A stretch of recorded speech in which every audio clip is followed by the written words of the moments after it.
Olá, olá, olá, seja bem-vindo a mais um vídeo.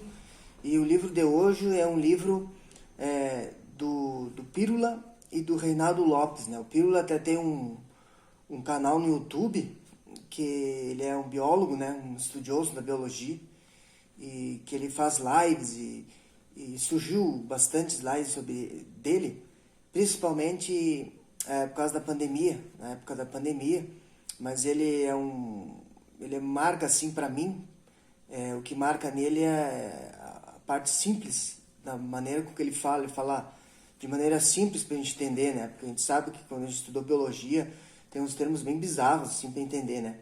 E ele fez esse livro com o Reinaldo Lopes, Como os vírus e as pandemias evoluem, né? Então esse parte do o primeiro passo a entender como uma pandemia, como o vírus evolui, é conhecer o inimigo, né? Se nós estamos numa trincheira de guerra, por exemplo, é muito importante a gente conhecer o inimigo, saber como ele evolui, como se transmite e como ele sobrevive, né?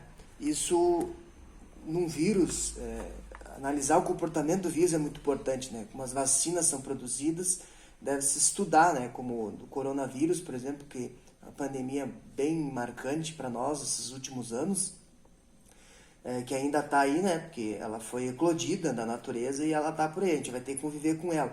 Então, foram testadas vacinas, né? Algumas já eram conhecidas, então por isso que a vacina foi meio rápido até, o desenvolvimento dela para o coronavírus, porque tínhamos já arquivado algumas vacinas, né? Os cientistas já tinham ido alguns passos adiante e aí conseguiram, em pouco tempo, desenvolver uma vacina, né? Que até nós estamos tomando agora, em 2023, ainda estamos tomando vacina, né? Ainda pessoas morrem, estão morrendo ainda de coronavírus, né? Então, o que é mais importante? Na evolução, né? As novas variantes que vão acontecendo, as próprias vacinas, né?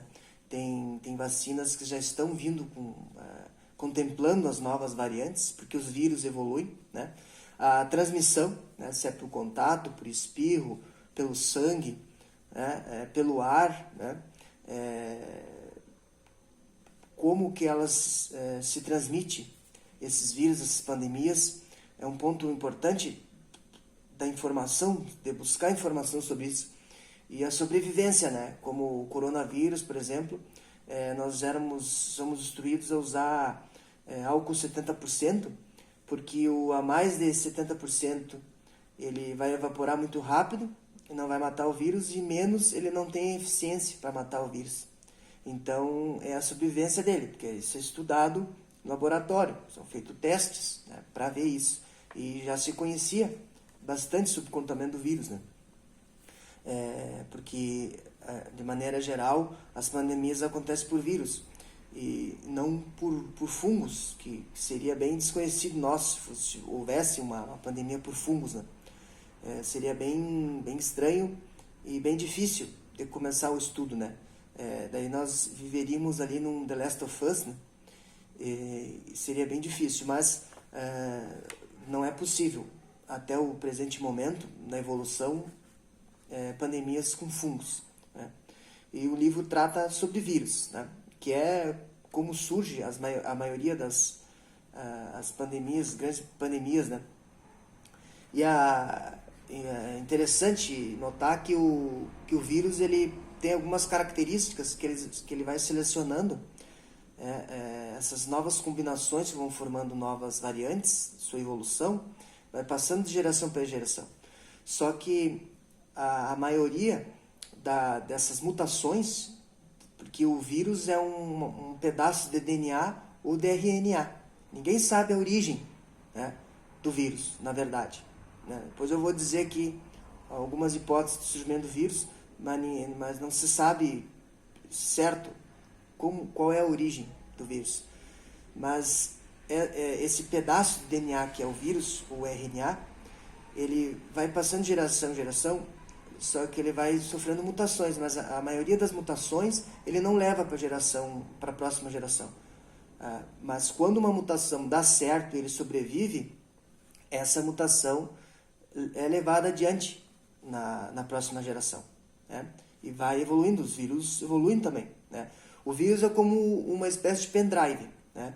O pendrive a gente sabe, a gente coloca PDF, a gente coloca músicas, né? E aí a gente coloca dentro do computador, no meu computador, coloco no teu computador e esse pendrive vai se multiplicar, né? Então o vírus é com o pendrive, ele vai indo para um computador para outro e se multiplicando, ele vai fazendo cópias, é como o Lego, né? Quem joga Lego, né? Pega aquelas pecinhas e vai montando, porque o vírus ele é um pedaço de DNA, ele vai juntando com os outros pedaços de DNA, né? E aí que ele vai surgindo coisas bizarras assim, né?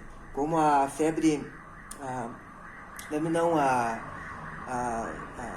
gripe suína foi uma gripe que deu entre várias espécies, a galinha, do ser humano e o porco, né? Então juntou esses três espécies, esses fragmentos de DNA foram se misturando e aí gerou o vírus, a pandemia, a gripe espanhola que matou tanta gente, né? Então esse genoma vai se multiplicando e vai se copiando. Essa é a ideia do vírus. Ele é uma parte simples, ele vai se sequestrando células e vai tentando sobreviver, que é da lei da evolução das espécies. Vai se adaptando, né? Não é o mais forte que vai viver, né? Porque o vírus não é mais forte que a bactéria, que o fungo, né? Ele vai se adaptando e vai convivendo com os demais, né? E nós, seres humanos, vamos vivendo com as demais espécies também. Então, a ideia da origem, uma das ideias é que foram pedaços de DNA e RNA que escaparam então dos genomas dos seres vivos e continuam existindo lá no meio, né? Outra ideia é que eles eram parasitas, né, quando eram células e ficaram assim depois, né, se fragmentaram e continuaram sendo parasitas. E a outra hipótese é que eles viveram sempre desde os primórdios, desde as células primitivas, eles viveram lá com as células primitivas e sempre existiram. Então não há um consenso, né, até hoje sobre a origem dos vírus.